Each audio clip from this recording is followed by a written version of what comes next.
जिसके घर पे मीटर की रीडिंग 600 से कम है उसको बिजली का बिल 0 आएगा। मेरा बिजली ਦਾ ਬਿੱਲ ਪਹਿਲਾਂ 1 ਸਾਲ ਪਹਿਲਾਂ ਆਵਾ ਤਾਂ ਤੇ ਹੁਣ ਵੀ 1 ਸਾਲ ਹੋ ਗਿਆ ਵੀ ਆਂਦਾ ਨਹੀਂ ਹੈਗਾ ਜਦ ਆਹ ਭਗਵੰਤ ਮਾਨ ਦੀ ਸਰਕਾਰ ਬਣੀ ਆ ਜੀ। ਮੁੰਡਾ ਸਾਨੂੰ ਛੋਟਾ ਕਹਿੰਦਾ ਪਿਛਲੀ ਵਾਰੀ ਬਿੱਲ ਕਿੰਨਾ ਆਇਆ था माँ 3500 रुपया कहना ऐसी 0 आया। माँ फिर ऐसा मुख्यमंत्री पूरे इंडिया में बनना चाहिए।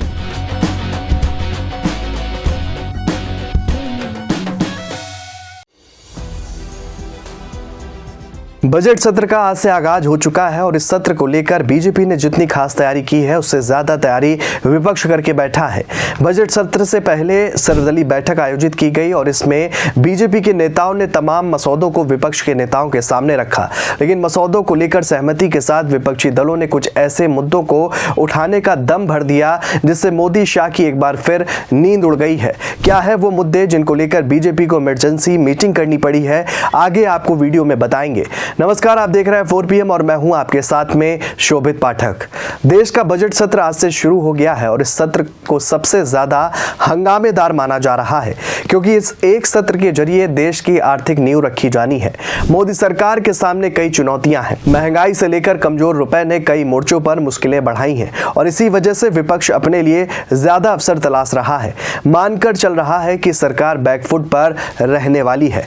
बता दें कि इस सत्र में the Waqf amendment bill 2024, the Mussalman Waqf repeal bill 2024, the readjustment of representation of scheduled tribes in assembly constituency of the Goa bill 2024, the disaster management amendment bill 2024, the banking law amendment bill 2024, the railways amendment bill 2024, the oil fields regulation and development amendment bill 2024, the boilers bill 2024, the bill of lading bill 2024, the carriage of goods by sea bill 2024, the coastal shipping bill 2024, the merchant shipping bill 2024 पेश किए जाएंगे। अगर नए bill की बात करें तो the finance bill 2025, the त्रिभुवन सहकारी university bill 2025, the protection of interest in aircraft objects bill 2025, the immigration and foreigners bill 2025 पेश किए जाएंगे।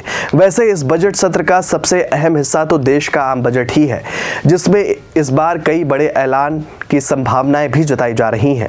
बता दें कि बजट सत्र देश की सियासत की तस्वीर भी दिखा सकता है। पिछले साल जून में आम चुनाव के बाद जब लोकसभा में बीजेपी का आंकड़ा बहुमत से नीचे आया तो कहा गया कि मोदी सरकार के लिए अगले 5 साल कठिन हो सकते हैं, लेकिन फिर पहले हरियाणा और बाद में महाराष्ट्र विधानसभा चुनाव में बड़ी जीत के बाद एनडीए ने मजबूत वापसी कर ली और विपक्ष फिर बैकफुट पर चला गया। ये सत्र ऐसे समय हो रहा है जब उद्धव ठाकरे की अगुवाई वाली शिवसेना हो या शरद पवार की अगुवाई वाली एनसीपी, इन दलों में उठापटक की खबरें लगातार सामने आ रही हैं। सत्र में यह देखना भी दिलचस्प होगा कि इनके सांसद कितने एकजुट रह पाते हैं। साथ ही दिल्ली विधानसभा चुनाव परिणाम का भी व्यापक असर सत्र के दौरान देखने को मिल सकता है। उधर नवीन पटनायक की अगुवाई वाले बीजेडी और जगन रेड्डी की अगुवाई वाली वाईएसआर कांग्रेस भी पिछले साल चुनाव में मिली कड़ी पराजय के बाद अपने दल को एकजुट रखने में अभी तक संघर्ष कर रहे हैं। ये सत्र उनके लिए भी अहम होगा और उनके दल के सांसद कितने एकजुट रह पाते हैं ये देखने वाली बात होगी। हाल के दिनों में दोनों दलों के कुछ राज्यसभा सांसद पार्टी छोड़ चुके हैं। सूत्रों की माने तो कुछ और सांसद सत्र के दौरान पार्टी का साथ छोड़ सकते हैं, लेकिन सियासत के हिसाब से सबसे अहम ये होगा कि वक्फ बिल संसद में किस तरह पेश और पास होता है। एनडीए सरकार ने साफ संकेत दे दिया है कि किसी भी सूरत में इस सत्र में इस बिल को पास करवा कर ही रहेगी और उसका दावा है कि इसके लिए दोनों सदनों में उसके पास पर्याप्त नंबर भी हैं। पिछले साल जब ये बिल पेश हुआ था तब सरकार की सहयोगी टीडीपी ने भी इसके कुछ प्रावधानों पर चिंता जताई थी। वहीं दूसरे सहयोगी जेडीयू के कुछ नेताओं ने भी इस बिल को लेकर सवाल खड़े किए थे, लेकिन अभी भी दोनों दल इस बिल को लेकर सरकार के साथ सुर में सुर मिलाते हुए नजर नहीं आ रहे हैं, तो इससे चुनौती भी बढ़ सकती है। भले एनडीए इस सत्र में आंकड़ों के हिसाब से अधिक मजबूत दिख रहा हो, लेकिन सियासी तौर पर इस बार उसके सामने दूसरी तरह की चुनौती भी है। हाल के सालों में शायद ही किसी बजट पर आम लोगों से लेकर देश के उद्योग जगत तक की इस कदर उम्मीद भरी निगाहें टिकी हों, सबको राहत भी चाहिए और सबकी अपनी विश लिस्ट भी है। हाल के सालों में मिडिल क्लास उपेक्षित महसूस कर रहा है। बजट से पहले ही इस वर्ग ने सरकार पर दबाव बना लिया है और माना जा रहा है कि बीजेपी अपने सबसे मजबूत और कोर समर्थक वर्ग को इग्नोर करने का जोखिम अब नहीं लेगी। ऐसे में मिडिल क्लास के लिए इस बजट में बड़ा पैकेज सामने आने की उम्मीद भी जताई जा रही है। अगर ऐसा हुआ तो बीजेपी और केंद्र सरकार इस वर्ग के बीच अपनी उपस्थिति को एक बार फिर से मजबूत करती हुई नजर आ सकती है। ये वर्ग नैरेटिव बनाने में भी अहम योगदान निभाता है। वहीं संसद के बजट सत्र को लेकर हुई सर्वदलीय बैठक में कांग्रेस ने वक्फ संशोधन विधेयक पर विचार करने के लिए गठित संयुक्त संसदीय समिति यानी कि जेपीसी के कामकाज को लेकर विरोध भी दर्ज कराया है। बता दें कि पार्टी का आरोप है कि संसदीय समिति महज एक दिखावा बनकर रह गई है।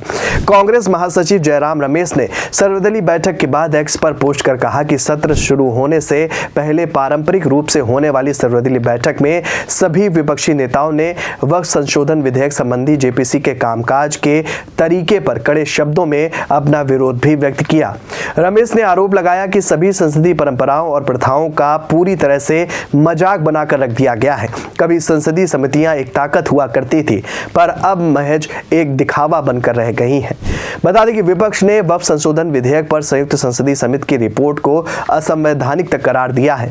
वहीं कल सर्वदलीय बैठक में सरकार ने अपने मुद्दों को भी सामने रखा, लेकिन बैठक में शामिल विपक्षी नेताओं ने यह साफ कर दिया कि जो सरकार का रवैया पिछले शीतकालीन सत्र के दौरान देखने को मिला वो इस बार नहीं चलेगा। पीएम मोदी को जवाब देना पड़ेगा, भागने से काम नहीं चलेगा। इस बीच राज्यसभा में कांग्रेस के उपनेता प्रमोद तिवारी का भी बयान सामने आया। उन्होंने कहा कि विपक्षी गठबंधन दल यानी कि इंडिया संसद के बजट सत्र में सभी मुद्दों को उठाएगा।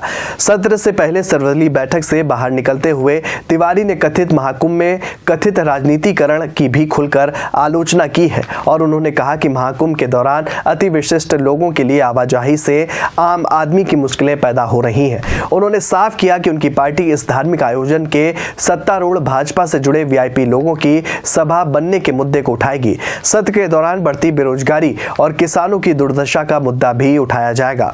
उन्होंने कहा कि इंडिया आम लोगों की समस्याओं को उजागर करने के लिए सत्र में सभी मुद्दों को एक साथ उठाएगा। फिलहाल सूत्रों का तो यहां तक कहना है कि विपक्ष की तैयारियों को देखकर कल देर रात बीजेपी ने गुपचुप मीटिंग भी की है। कहा तो यहां तक जा रहा है कि इस मीटिंग में तमाम बड़े स्तर के नेता भी शामिल हुए। बता दें कि अगर पिछले शीतकालीन सत्र को देखें तो सत्र 25 नवंबर से शुरू हुआ था। पूरे सत्र में कुल 20 बैठकें भी हुई थी।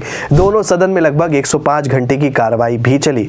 शीतकालीन सत्र के दौरान सदन में कुल 4 बिल पेश भी किए गए। हालांकि कोई भी बिल पारित नहीं हो सका और इनमें सबसे चर्चित बिल एक देश एक चुनाव के लिए पेश हुआ। बिल को 39 सदस्यीय ज्वाइंट पार्लियामेंट्री कमेटी जेसीबी को भेज दिया गया और राजस्थान के पाली से भाजपा सांसद पीवी चौधरी को जेपीसी का अध्यक्ष नियुक्त किया गया। बता दें कि जिन मुद्दों को बजट सत्र में उठाने की बात कही जा रही है, शीतकालीन सत्र की शुरुआत में उन मुद्दों पर जमकर हंगामा भी हो चुका है।